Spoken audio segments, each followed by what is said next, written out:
What's happening, everybody? Jay Busbee, Kevin Kaduk, the latest Grandstanding episode. And Kevin, how's your bracket looking? It's been better. Wait till next year. We'll go the Chicago Cubs route. Yeah, mine is staggering too. I mean, everybody's got Kentucky, but Wisconsin's still around. I don't have UVA anymore. I don't have Villanova. It's ugly. I did a head bracket and I did a heart bracket, and the heart bracket I think is doing better, but neither is doing very well. It's like one of those things when you do the two brackets. It's like, okay, so I had like one of them. I knew Kansas would lose in the second round, but I didn't. I thought that Indiana. I kind of talked myself into them maybe pulling an upset off of Wichita State. Thought they might be, have one of those days where they shot really well from the perimeter. That didn't exactly happen, but it's like so I picked Indiana in one bracket and Wichita State in the other, and of course, like the one I was ahead in, I was doing better on. Like I didn't have Wichita State advancing. So, yeah, it's like I don't know. No one wants to hear about the brackets. So somehow, I don't want to go too far into this. Yeah, somehow, I did the same thing. I had the high heat and the curveball, I called them, and somehow they're both losing. How the hell does that happen? But anyway, you mentioned Kansas, and that brings us to our guest today. We got Danny Manning on board. He's talking a little bit about Kansas, the days of Danny and the Miracles from back in the days of yore, back in 1988, and he's also exactly days of yore, and he's the head coach of Wake Forest now, which gives him a unique perspective on a lot of the teams still in the tournament. So yeah, and he's the dad of a Kansas player, which of course did not have a good weekend last weekend, losing. Yeah, a lot of interesting things to talk to him about. Right. Yeah, it's not often you can get a head coach of a major program on the phone and go into a little bit of detail about recruiting and about these little aspects. So we got that. We're lucky enough to do that. So here we go, Danny Manning. Just to start off, I hate to start on a down note, but I know you got friends and family back in Kansas. How's everybody holding up after this past weekend? Well, my son plays on that team, and definitely not the outcome that we wanted. But Wichita State played a great game, and they were better that particular night. I think Brian Fleet and Baker are one of the better backcourts in the country that don't get the recognition that they deserve. I think Marshall's done a wonderful job of creating a style of play and a culture there at Wichita State, and I think they're a very tough, hard-nosed, aggressive team with guys that go out there and get it done. But like I said, they played better. But, I think the job that Bill Self has done at Kansas has been remarkable. He's won 11 straight league titles that people don't talk about. And that is unheard of in this day and age. There's not another program in the country that can really claim or boast that. So, Kansas had an off day, but a lot of that had to do with the play at Wichita State. So much it was made about Kansas and Wichita State not playing during the regular season and all that. As a head coach, can you speak to kind of the politics that goes into scheduling teams and what goes through your mind when you think of potential opponents? And is there like kind of like a weird dance that gets played? Like, how does that all work? Well, I think a lot of it depends on your conference. For us, playing in the ACC, I feel that's the toughest basketball conference in the country. And your non-conference schedule, you need to have some games in there where you can have some of your younger guys play through mistakes, if you will, and have a chance to still win those ball games. And so it's just a deal where you also have to look at strength of schedule and things of that nature and kind of balance it out and go from there. But, for me, I'm not going to play in a non-conference schedule of the same magnitude that I'm going to have to play in conference, because it's hard to let your players play through mistakes, especially the younger guys that you're trying to develop early on during the season. So, a lot of it depends on that. A lot of it just depends on, what's best for your program. And, for me, when I think about scheduling non-conference opponents, one of the first things that popped into my head is, do we recruit the area? Mm-hmm. Is it going to help me recruit the area? And, from that aspect of Kansas playing Wichita State, it's not going to help them recruit the area anymore because they've got a pretty good brand in the area already. So, a lot of things go into it. Sure. How much freedom do you have how many games a year would you say that you have that opportunity to schedule somebody in? It just depends on what you're locked into. You get locked into tournaments and and things of that nature. And then it's just a juggling act as to see what dates you have available to play home games, what dates your facility's available, when you have finals going on, and all that. So you're trying to juggle all that and match it up with somebody else and to make it work. And then, playing in the conference that we play in or one of the Power 5 conferences, then you also got to factor in the TV piece of it. Because now all of a sudden you want to play, hey, I want to play Georgetown on Tuesday, November whatever. And then TV comes back and says, hey, we'll pick this game up, but we want it to be on Thursday.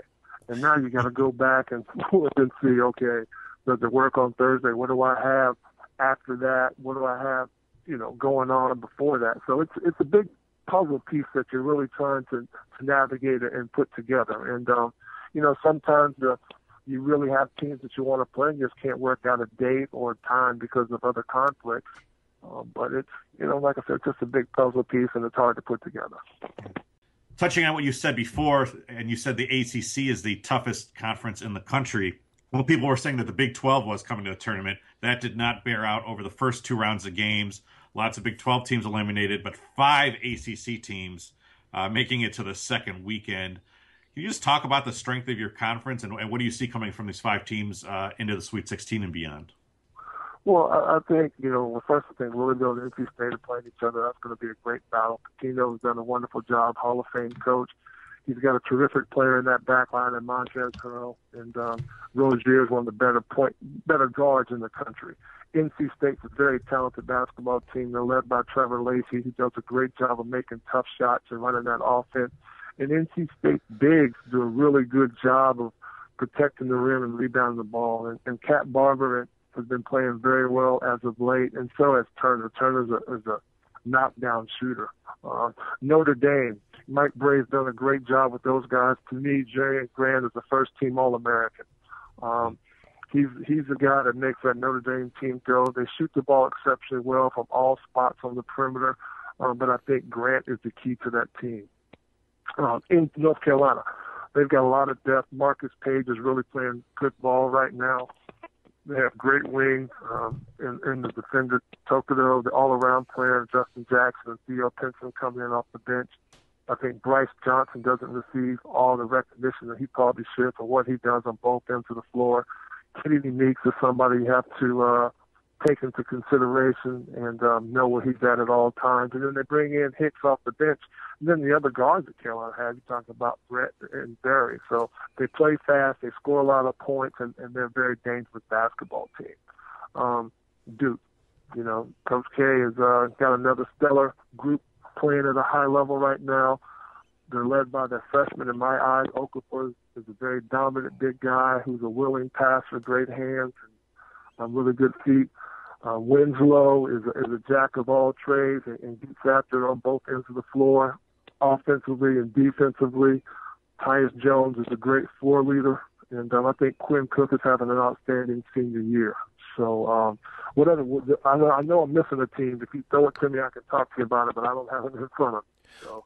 Well, you've got obviously the big question is Kentucky, and do you think that the kind of the conventional wisdom now is Duke is one of the only teams that can match up against Kentucky? Being someone who's on the inside of us, a lot more privy to information and awareness than the rest of us, do you think that Kentucky is as invulnerable as Vegas seems to say they are? Well, anybody's vulnerable in the NCAA tournament. I mean, so many people get wrapped up into not looking at our tournament for what it is. It's not the NBA. It's not a series. Mm-hmm. They're not going to play multiple games, and whoever wins the most games out of that set moves on. It's one night. Whoever plays best that particular night wins the game, and that's the beauty of the NCAA tournament. That's why you got to talk about buzzer beaters and great efforts by individual teams or individual players that propel their teams on. And so on any given night in the NCAA tournament, you can get beat because if you play better than your opponent, you advance and they don't. So that's the beauty of it. Now, having said that, Kentucky has a lot of guys. Calipari has done a wonderful job of meshing this group together.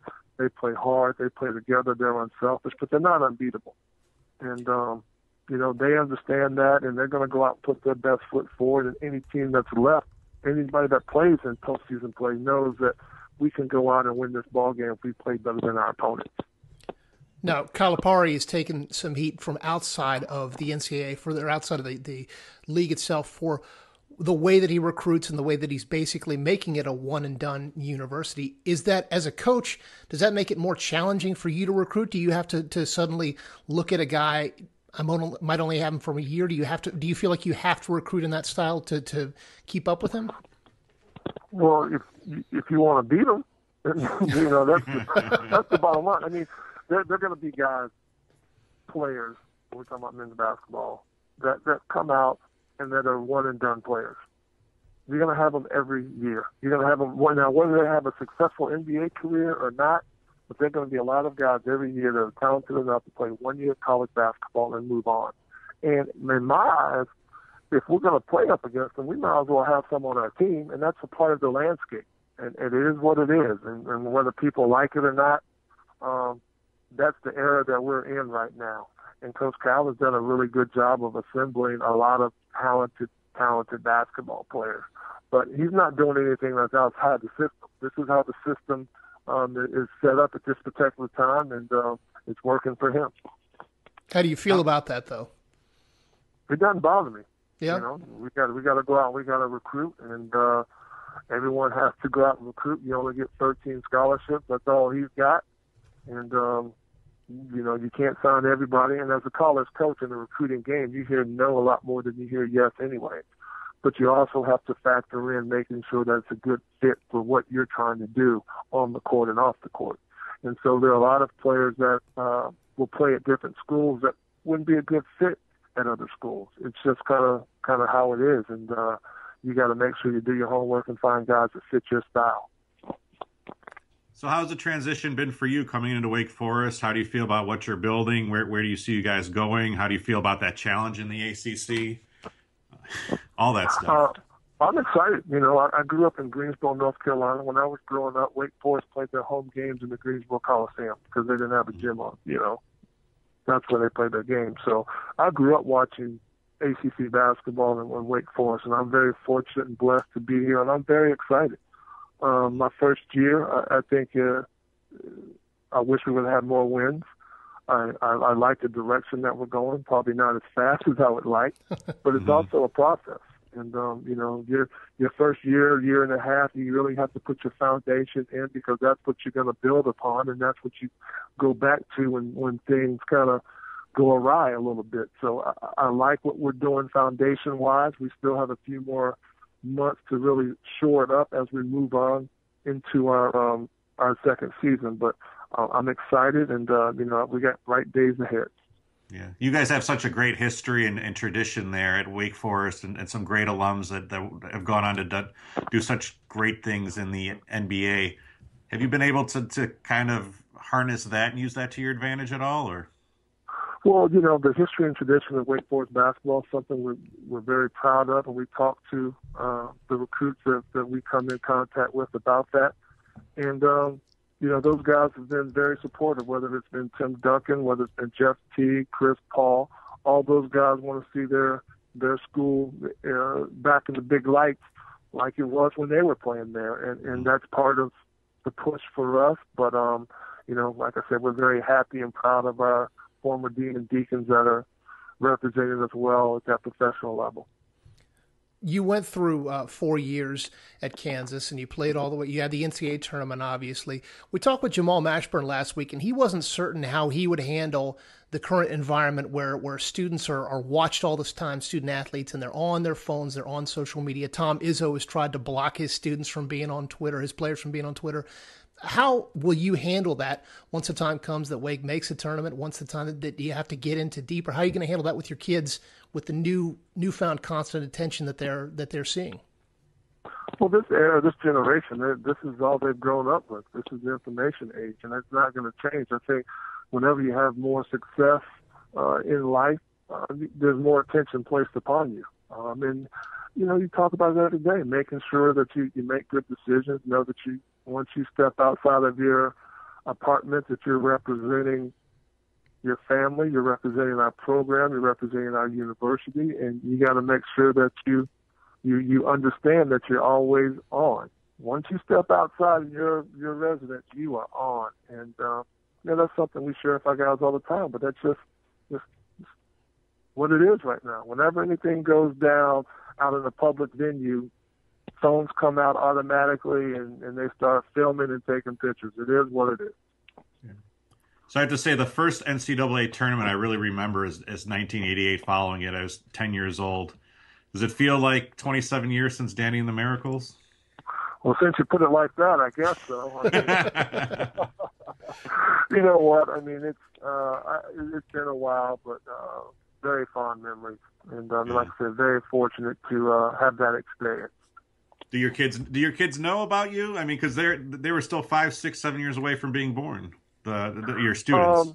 Well, you know what? This is the information age, and whenever the kids in this era want to find anything out, they get on their smart device and they figure it out. Whether it's their phone, their iPad, or their computer, they can gather all the information that they want. You know, I think as a staff, I feel really good about our staff in terms of what we can offer these young men that we come in contact with. You know, we've got over 40 years of professional playing experience on the staff. We got 2 former first round draft picks. And, you know, for us, it's a chance to give back from all the wonderful blessings that we had throughout our careers and you know, adventures growing up in college. And, you know, like I said, I'm really happy and pleased with the direction that we're going. I want it to go a little bit faster, but that wouldn't be any different if we were undefeated right now. I still have aspirations of wanting to get better and continue to grind. You're playing in a league in which you're now coaching. You're a peer of guys that were coaches, you know, Coach Krzyzewski, Roy Williams, and so forth. What did you learn from them, observing them as a player, that you can now use either teaching your own students or use against these guys when you're playing them? Well, you know, you look at them and you look at the success they've had over time. And the first thing that comes to mind to me was foundation. They laid down a great foundation, and everything has been built upon that. So that's first and foremost. That's my mindset, and that's been our mantra from day one, is make sure our foundation is in place and is set up the way we need it to be set up for sustained level of success. And, you know, those guys have done a wonderful job of building their programs, but it all comes back to the base, to the foundation. Hey, this is how we're going to do things. This is how we're going to carry ourselves. This is how we're going to represent ourselves. This is the effort level that we're going to play with. And you move on from there. Now, they've got some really talented players and they're great coaches, and it all goes hand in hand with the success that both those guys and all the other coaches that are in our league that are Hall of Fame coaches have had. We wanted to keep this mainly focused on college basketball, but I got to ask you one question. I live in Atlanta. I was a fan of the Hawks when they traded Dominique for you. From your perspective, I mean, obviously Atlanta fans, it seems like, still hold that over the Falcons' head, or the Hawks' heads. From your perspective, how tough was it coming into the situation, having to replace this hometown hero? It was difficult. You know, there's no question about it. I think the Hawks and the Clippers got to a point where the Hawks didn't want to sign Dominique back, and the Clippers didn't want to sign me back, and so basically they traded their problems to the other side of the country. And, you know, it's a business, and you understand that. But, you know, I was in Atlanta this past weekend watching the Hawks play San Antonio Spurs. And, you know, see Tim Duncan and Jeff T, former Demon Deacons, had to throw that in there. They had a good game. And there's a statue of Dominique out there. You know, I got traded for an institution, basically, when I got traded for Dominique. And, you know, the Hawks fans, a lot of affection and love for Dominique. And but, you know, having said that, I still think that team that we had that year, we were Central Division champs. And, we finished the season out on a pretty high note. But that was a difficult trade. You know, whenever you get traded for someone as that beloved as Dominique, you know, there's going to be a lot of people that aren't happy with that. But, you know, I didn't have anything to do with the trade. I was a pawn in the game, and that's part of the business. And, you know, you move on. Well, Danny, we really appreciate you taking the time to speak with us today. Congrats on the first year with Wake Forest, and best wishes as you go forward. All right. Thanks a lot. Take care. Enjoy the games this weekend. See you. All right. Take care. All right. So what'd you think? Great guy. I've always liked Danny Manning. Always one of my favorite players. As I alluded to in that interview, it really was like the first NCAA tournament I remember paying like really close attention to. I think I remember the Syracuse-Indiana game a little bit, but Danny Manning, of course, they made that miracle run with the Jayhawks. And I had a couple teachers in third grade who were Lawrence alums, and they were really into it, wearing the sweatshirts, and that kind of got me into it. And then, of course, going down to Kansas City and working for a few years, you're around Danny Manning. He's just a nice guy. It's really cool to see him get these opportunities that he's gotten. And I hope he turns Wake Forest around. I think he can, because, like I said, they've got so many great alums there, a great tradition. If you get Tim Duncan and Chris Paul working your angle, that's a pretty good. You know, kids these days know who Chris Paul is, of course, and they damn well better know who Tim Duncan is. Yeah, and they better know what Tim Duncan is. So if you can get those guys working for you, that's a hell of an advantage. One of my favorite anecdotes about Wake Forest, I remember reading this when Duncan was a senior in Sports Illustrated or something like this. They were obviously very good. They're rolling through the ACC, but they would play those little chump teams that Manning was talking about. And what would happen is about halfway through the game, the opposing coach, they're down by 40, and the opposing coach would start just rolling in his players. So he's bringing in the complete scrubs off the far end of the bench. And they asked him why, and the coach, I don't remember what team it was, but the coach said, I want these kids to be able to tell their grandkids they played against Tim Duncan. And this is back in 19 whatever it was. I don't know how long ago it was, but even back then you could tell that this guy was going to be something special. And obviously now, sure, you'd love to be able to say, yeah, I was on the court with Tim Duncan. I love it when you have these college basketball seasons and there's such a clear consensus number one pick where like everybody in the NBA is salivating over him. And I think Okafor is sort of in that area, but not anywhere close to Tim Duncan area, right? When Tim Duncan, he had that senior season, it was just like, wow. You remember those? So the Demon Deacons is like probably my favorite mascot in sports. It is. Like, it's just so great. And when I was in high school, I actually had a Demon Deacons hat. You remember like the old? I don't know what brand it was, but it would have like the school's name in script, and then like the little the mascot name like underneath, like kind of. The big white. Was it the ones with the big white hat and the big block letters, and they had. So in like the mid '90s, if you were a white kid going to high school or whatever, like you would just pick some team that you absolutely had no tie to, no allegiance to, no possible reason you would possibly be rooting for them, and you would wear their hat. And Wake Forest was my hat, and it's not like I'm a Wake Forest fan then. It's not like I'm a Wake Forest fan now, but it was like so weird because I did have that tie to it because I did really like Tim Duncan, and. Before this, like if we have young readers, they're gonna have no idea what I'm talking about. But before, like there was AOL, you had like the boards that you could log into with like your 14.4 modem. I don't know if you were ever on that, Jay. Oh yeah. And my screen name was Demon Deacon something or other. I knew you. It's like I used to trash talk with you, man. They were local. You would just kind of like people within your own zip code. You would go on there and you would like trade files or whatever. And I don't know why I was Demon Deacon other than it was probably tournament time and Wake Forest was really good and it was a good thing to do in 1995 or 1996, whenever it was. So. Well, that's a good question. What team did you adopt outside of your reach? And for me, it was the Minnesota Vikings. Because, obviously everybody's going for the Falcons. Everybody else is going for the Bulldogs. I don't know why, but I had this belt buckle. I got to see if I can find a picture of this. So this is like the 80s, like the first era? Or? This was probably the 70s, because obviously I'm 23 years older than you.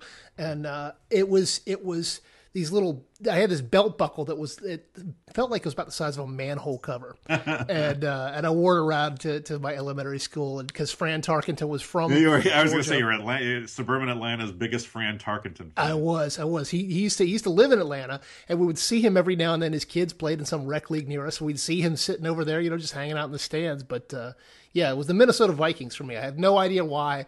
I don't have any love for them now. It was just that brief flirtation back in the 70s. I've always had a lot of flirtations with college football teams because when I was growing up, college football was my favorite sport, and I was always a big Notre Dame fan, being a Catholic kid from Chicago suburbs, and my grandmother was really into them.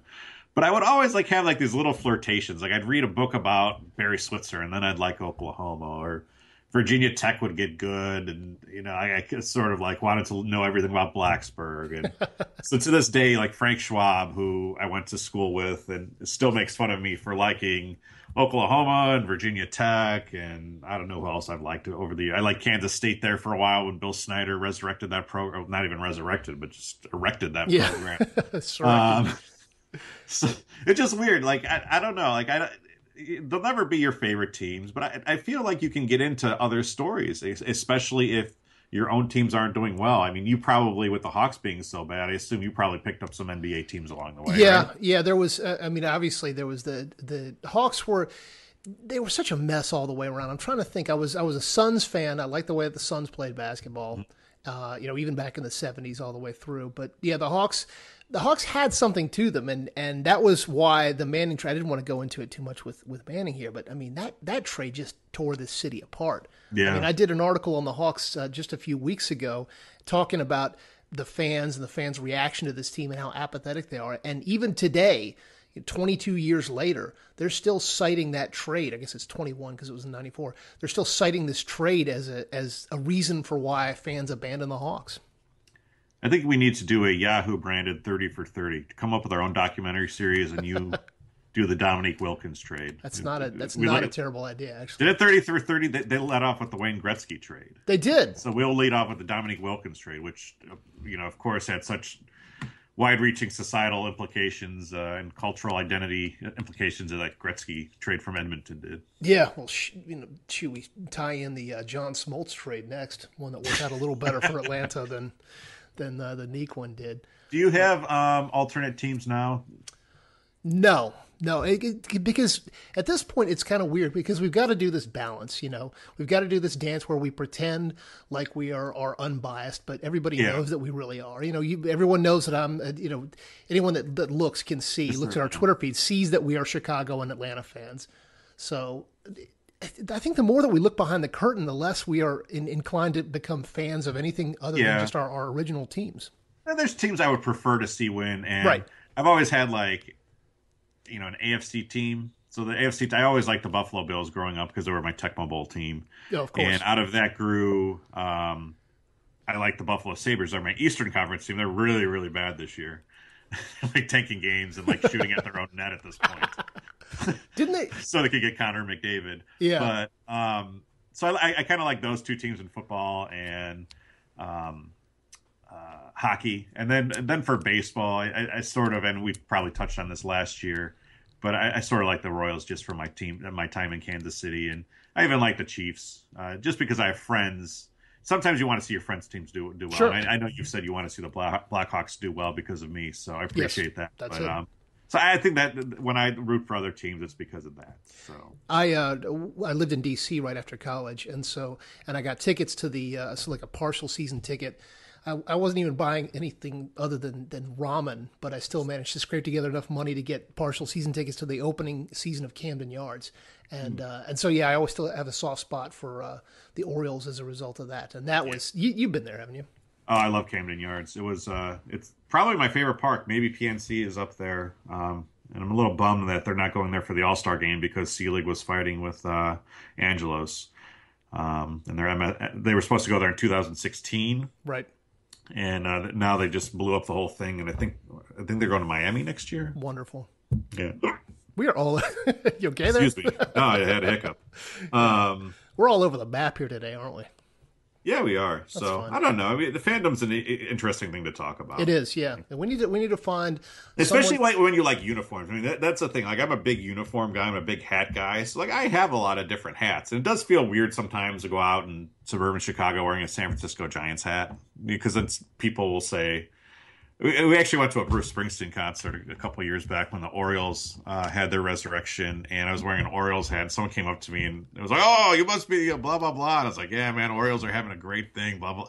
My wife interrupted me. He's not an Orioles fan. He just likes the hat. She shot you I down. BSing, acting like like I actually like the team when people come up to me. But yeah, it's why not? Well, it's the same way here when we are. When we're driving through somewhere in the middle of nowhere to get to one of our places and we stop off and somebody's got a NASCAR driver T-shirt on, and so If you immediately add, Greg Biffle, having a bit of a rough season. Oh, yeah, but he's going to be all right. Number 16 car is going to be turning it around soon enough. So, yeah, it's the same deal. It's fun. Yeah. So it's a fun 2 weeks here, though. We've got Sweet 16 Elite 8 this weekend, which, for my money, I like better than last weekend. Yeah. I don't think it's an unpopular opinion. But it's probably, when people say, oh, the first 2 rounds are the best 4 days of the sports year, that's not true. I would say these next 4 are better than that. Well, it depends on what you're talking about. In terms of just overall, just sitting back and basically Netflix binge watching sports. That's what the first. Look how many crap games we had to sit. Well, that's the thing, but for every crap game you get a daily. Yeah, honestly, we had the amazing day Thursday, which was an all timer day, and then we had 3 pretty crappy days. That's the risk that you run. I know that people love seeing the upsets, and Ron Hunter was great, and he did great click-wise for us and got a lot of attention, and he's going to be in the studio. That's great. I love that his team did not get to the Sweet 16, because this Sweet 16 is about as good as it gets in terms of names. When you're talking about actual game quality, starting tonight, Thursday night, and then running on through Sunday, we got some good stuff coming up. I'm not sure where the weak link is. I mean, I think all these games are just great. Yeah, I mean, maybe UCLA, but even UCLA seems to, obviously the refs are helping them out, as we all know. So I actually wanted to talk to Danny Manning about the Dexter Miles comment from West Virginia, who came out and he said Kentucky's going to be 36-1 after Thursday night. And it's like, what went through Bob Huggins' mind when he heard that? You should have asked him that. Yeah, that's the kind of thing where, as a coach, your head just must blow off. From my angle, I loved it though. Because why the hell not? Like, what does West Virginia have to lose? That's why that's to beat a team like Kentucky. You probably have to come out and say that. Well, you wrote the post about their guard Juwan Stanton said work against Kentucky, and he said, "Well, why wouldn't it?" Yeah. You do look at Kentucky and you see these guys out in the court. It's like, wow, this looks like an NBA team. And while Larry Brown is completely wrong in saying that they'd make the Eastern Conference playoffs, they actually look like they could wear NBA uniforms across the board, right? Right. If you put that team in front of someone who didn't know anything about NBA basketball or development, they would say, yeah, that looks like an NBA basketball team. Right. Not only that, Anthony Davis would be a senior this year, and that would be a team that would not only go 40-0, they would probably somehow figure a way to win another 20 games, add those to their schedule. So it was. I don't know if you watched that game against Cincinnati. Cincinnati came out and just tried to punch them in the mouth, and it was working for a while. Right. Then you just saw them kind of turn around at Kentucky, and Willie Cauley-Stein threw down that crazy dunk, and it's just like, I don't see how this team is losing. I really don't. Maybe West Virginia does. I don't know. Maybe something crazy happens. We've seen a lot of crazier things, but it just seems like no matter how many different holes you plug, that's something else is going to burst the dam on that team. Right. Yeah, it's just too good and too deep, and it's going to be fun to see how people go at them and see if anybody learns a little piece here and there. But you gotta pick it up fast. If you figure out a weakness against them, you don't have a whole lot of time to implement it. Yeah, and they can obviously turn it this way or the other so quickly. So I don't know. Maybe West Virginia and Bob Huggins proves me wrong. I don't know. I don't think it will happen. They're 13.5-point favorites. It seems about right to me.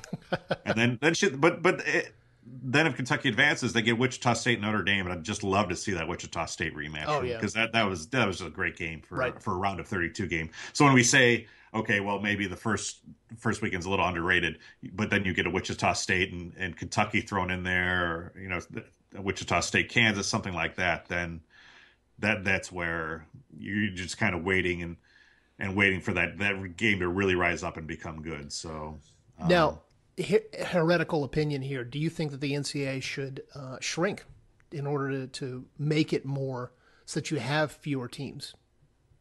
In the tournament? Games. Yeah. So I don't think so. I think it's fine. I think 128 would be way too much. I think they've talked about that.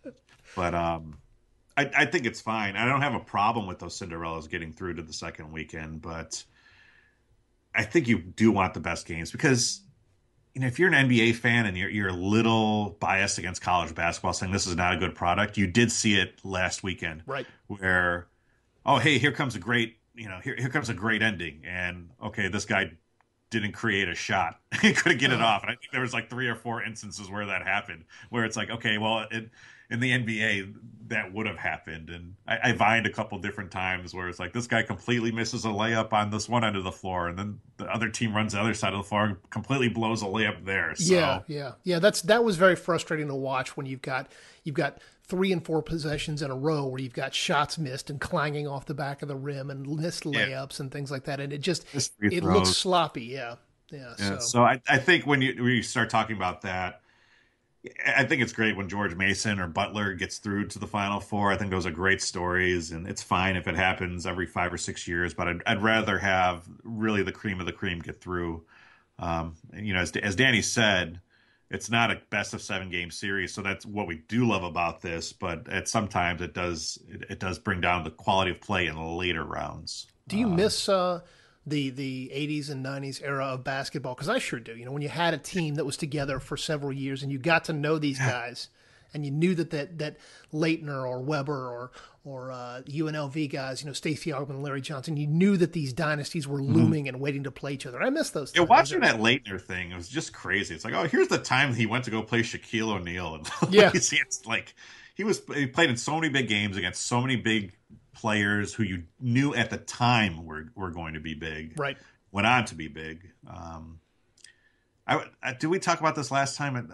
I was sitting at the Big Ten tournament, and I was seeing like all these kids enjoying themselves with their kids, watching game after game with their dads or their moms. And I thought, man, we got really gypped in the 80s and 90s not having a Big Ten tournament, because that really would have been awesome, seeing some of the great Big Ten teams that really go at each other and play for a conference title that, of course, has happened in the ACC and Big East forever. But the Big Ten never had it. The season just ended, and then you went on. But yeah, I would go to the ACC tournament. I'd go to they had some of the tournaments here. They would have a lot of opening rounds here in Atlanta. So we would go down and see. And this is as a father now, I'm horrified by this. But my parents would say, "Yeah, just go down there." I'd be 16 years old, or I'd be 15 and riding with a 16-year-old friend, and they'd say, "Yeah, just give us a call from a payphone when you're done."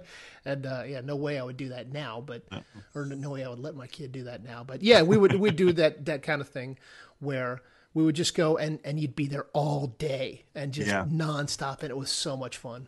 Well, my dad and I used to do that all the time for a high school basketball tournament the day after Christmas here in Chicago, and we'd see a lot of top-end talent. We saw Kevin Garnett and Ronnie Fields one year. We saw Corey Maggette, Juwan Howard a few years earlier than that. Stuff like that. And so I think if we could have done that at the college level, we definitely would have done it. It would have been great. But we saw a lot of great basketball during the NCAA tournament, so I can't complain too much. Is Chicago basketball? I mean, you mentioned those big names. Is that we're spitballing live on the air here? Is that something that would be worth digging into deeper? It seems like that Kevin Garnett, Ronnie Fields alignment should be something that has a little bit of meat behind it. For like a documentary? Yeah. Yeah, it probably was. And they also had Michael Wright, who went on to star at Arizona. That was a great team. And they actually never won a state title, which is crazy. How did that happen? How did that not happen? Who did they ran into Thornton, I think, who had like Antoine Randall L. and Ty Streets and Melvin Ely. I think that's right. I think, and they got eliminated. So Garnett was only at Farragut for 1 year. He was a big recruit in South Carolina, and then came up to play at Farragut in Chicago for the one season. Was that just was it an academic deal? Was it to raise his profile? I think it was a raising profile sort of thing. There definitely should be a 30 for 30 on Kevin Garnett, because he was the one that really started this whole thing. So what do we call our 30 for 30 series?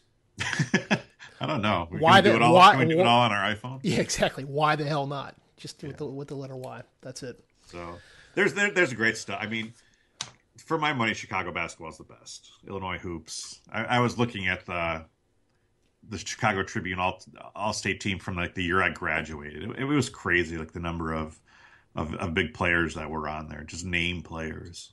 And, this year, I think someone just put together an Illinois team that could beat Kentucky, and it was of course Kaminsky and Okafor, and I don't know who else they had on there. I forget where people are from. That's like the one thing about getting older. It's like you just forget. if you go to the NBA and NFL now, I don't know where anyone went to school. Oh anymore. yeah, I knew where everyone went to school. Oh, absolutely. Yeah, you knew everybody's college, right down to their major. If it wasn't business administration, you knew all that. But as soon as the draft happens, then you forget it all. I went to grad school in Memphis, and Penny Hardaway used to come back, and he would do this charity classic there, and they would have these tournaments, and they would be the talent there, same deal, unbelievable. You'd have Todd Day, Lorenzen Wright, David Vaughn, Elliot Perry, all of these guys who had gone on to NBA success, playing with these high school kids who were they were that weird combination of completely wide-eyed and completely trying to prove themselves. So they go straight at Penny, and then they get the ball stolen from them, things like that. It was a lot of fun to watch. Yeah, definitely. I remember that Penny Hardaway went to Memphis. Yep. So I guess there's that. Yeah. I wasn't like, huh, he went to Memphis? Well, what you need to do is you need to go back in your memory and figure out exactly where the break point is. What year is it that you stopped noticing? All right, let's see. I remember Penny went to Memphis. 2005, 2006. That's sound. Yeah, if you got a decade, that's good. Because at that point I was a columnist in, that was mostly covering on the pros. And so for a little while there, I got out of the college scene, and then 5 or 6 years of doing nothing but big league stew in baseball. Of course, you're not following college basketball or college football as much. So It's like the best thing about not doing big league stew full time anymore is that I am able to get into the tournament as much as I do, and actually college basketball way before that too. So Right. Feel good. Let's do it. Let's get into the tournament tonight. We got the games squaring off here, and as we finish taping this, just a few hours from now. So hope you guys enjoy them.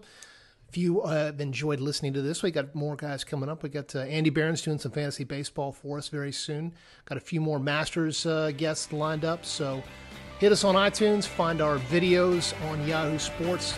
#Grandstanding on Twitter. And we will catch you next time. See you guys.